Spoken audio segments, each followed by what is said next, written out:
Hey there, old school gamers. Welcome back to Grumpy Old GMs, where we work to solve the DM or GM crisis that we hear about by helping you with what you might need to bring out your inner great GM. So today we're going to kind of look ahead at where the game is going. And so the picture that we've got today for our video is this beautiful elven woman looking ahead. It's something that, is interesting. I think the expression on her face, something that might make her nervous or excited or just something that hasn't quite figured out yet.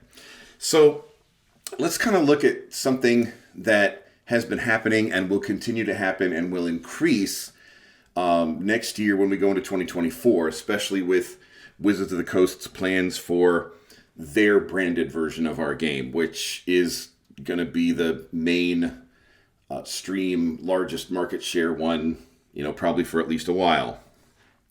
So, the actual Dungeons and Dragons brand that they own.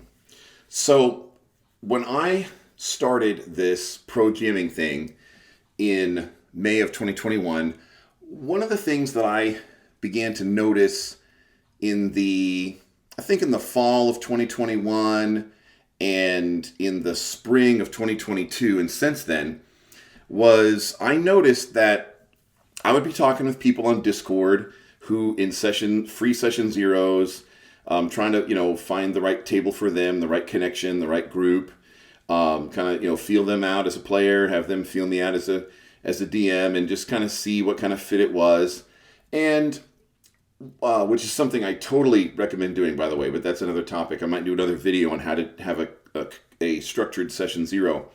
But during these session zeros, a lot of times people would share with me this amazing character concept that they had. And you could tell by the change in their voice that they were getting really excited about it and that they thought about it a lot. And they would tell me all about this character backstory that they had and stuff like that. And my mind would immediately go to the best way to provide that for them. And so I would start to tell them about this thing that exists in the game that would, be a really good fit, for what they were talking about. And then they would start to get excited. And then they would say, wait a minute, I don't see it on D&D Beyond. Because they were on their end of the conversation, on the internet, on their side of the conversation, looking for what I was talking about in D&D Beyond. And I'm like, well, no, it's in this third-party product here, but, I could probably snip you out a couple pages, print to PDF, and, get you the paragraphs that you need. They're like, oh, I'm not interested then. And what they would end up doing is they would just sort of cobble together the closest thing to their concept that they could from what was available on D&D Beyond. And it sometimes, it sort of fit their concept. Sometimes it sort of didn't. But I had the exact thing that would fit their concept. But they were closed-minded to it because it wasn't on D&D Beyond. And I am going to come out here and be really strong on something. And if you don't like it, have your own YouTube channel and be strong on your thing or your version. But I believe, now, and remember, I'm a teacher, and people in my family for 5 generations have been teachers. So just some of the background that may have fed my opinion here about what I'm about to say. But I believe that just as calculators have, really dumbed down people's math abilities in our society, D&D Beyond is doing to our game what calculators have done for society's math skills. And, that players are getting to the point where, I don't know how the dice work. I just click on D&D Beyond. Or, no, I can't do any math. I just do it on D&D Beyond. And these are real quotes, and you may have heard them too as a DM. And so what's kind of happening here is I made an announcement a few weeks ago, and it's gone pretty well, that some of our tables are going what I'm calling vanilla. So if it's a D&D table, it's going Adventure League. If it's a Pathfinder table, it's going Pathfinder Society. And so on and so forth, because this is more accessible to new players. New players aren't getting blown out by a bunch of stuff that they just perceive as like wild crap, because this isn't in the player's handbook, this isn't on D&D Beyond. And so as a pro GM, or even as a DM that just wants to recruit for your table, or maybe you've got a public table at a venue like a game store and you just want to be able to attract people to your table. Well, a lot of people, I don't want to say everyone, but many people out there are not interested in something that isn't vanilla, in something that isn't on D&D Beyond or in the official WotC books. One of my fellow D&D YouTubers, Supervillain Condor DM, goes on about this all the time, about how he's a strong advocate of homebrewed worlds, a strong advocate of, using influences from modules and pre-produced products as little as possible, and maybe for some inspiration or something. But he actually gets kind of harsh on, he would probably call me a module DM, really. But we've gotten to the point now where people are just, they have disdain. Well, Condor DM will go off on how they have disdain for homebrew content. But if you can cobble together some little online print on demand or PDF publishing company, all of a sudden you're a little more legit because it's published. But really the published person might have absolutely no talent compared to you as the home DM, and home DM's been going on forever. So, but that's one kind of thing that you're going to have to deal with as a DM, is that there's almost a disdain, or just if not disdain, just a dismissal of any content in our game that is not quote unquote official. And if you were here, you'd see me making the air quotes.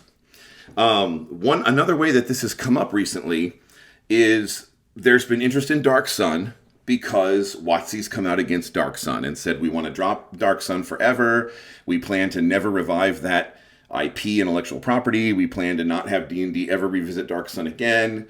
And so I started advertising for that, because it's the Barbra Streisand effect. The advertisement writes itself. I'm like, let's play in WotC's Forbidden World. And so we built up a Dark Sun table, but Dark Sun is so different of a D&D world. Psionics are a major part of it, for one thing. And it was published for 2nd edition. It was published for 4th edition, but it obviously hasn't been touched for 5th edition. And so to play it with 5th edition, because I don't think anybody wants to go back to 2E or 4E just to play Dark Sun. They'd rather play it in a system they're more familiar with. In order to do a 5E Dark Sun, it's going to require heavy modifications. And I have mods that I was directed to by JT on our Discord server from DM Dave at dmdave.com. It's beautiful work. DM Dave and JT have saved me like hours and hours of time, maybe days, modding 5e and Dark Sun together, sewing them together. But the thing is, I was actually kind of surprised that this Dark Sun table came together so quickly, because it's not going to be standard 5e from the player's handbook. It can't, because it's Dark Sun. And so there's going to be whole swathes of character classes that just aren't allowed because they don't exist there, and they can't exist there. Because of the cosmology and how magic works in that world and everything. For instance, the Paladin core class is extinct.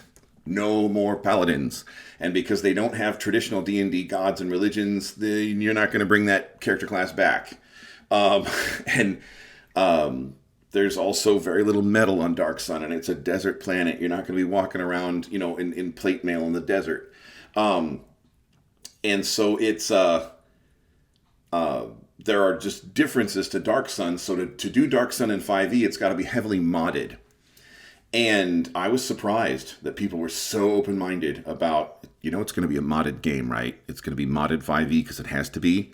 Oh, yeah, no problem. Okay, so I sent him the links to DM Dave's work at dmdave.com. Shout-outs to DM Dave. And, we got Dark Sun on Wednesday afternoons. So ask about it in Discord if you're interested. There's a few open spots left. But as we look at our game, as we look at WotC preparing to lock people into the Matrix, preparing to get people into an online version of 1D&D with AI DMs and everything, it's something to be aware of, you know. And as I've been kind of teaching here the last few videos about teaching how to DM, especially how to pro GM, if you're gonna get a bunch of people to be able to pay your bills and support yourself, you can't just DM for people who think like you do. You can't just DM for people who enjoy the game like you do. You know, you're gonna have to deal with this thing that there are people out there that are closed-minded to anything that isn't on D&D Beyond and anything that isn't in a WotC book. All right. Well, I probably ran it on long enough. So if these rants are helpful and some of our other content is helpful, there's a Patreon down below where I will personally coach you over the phone or Discord. There's our Discord down there. And there's our schedule at grumpyoldgms.com to see if there's any room at any of our tables to play. In the meantime, I will see you around the gaming table.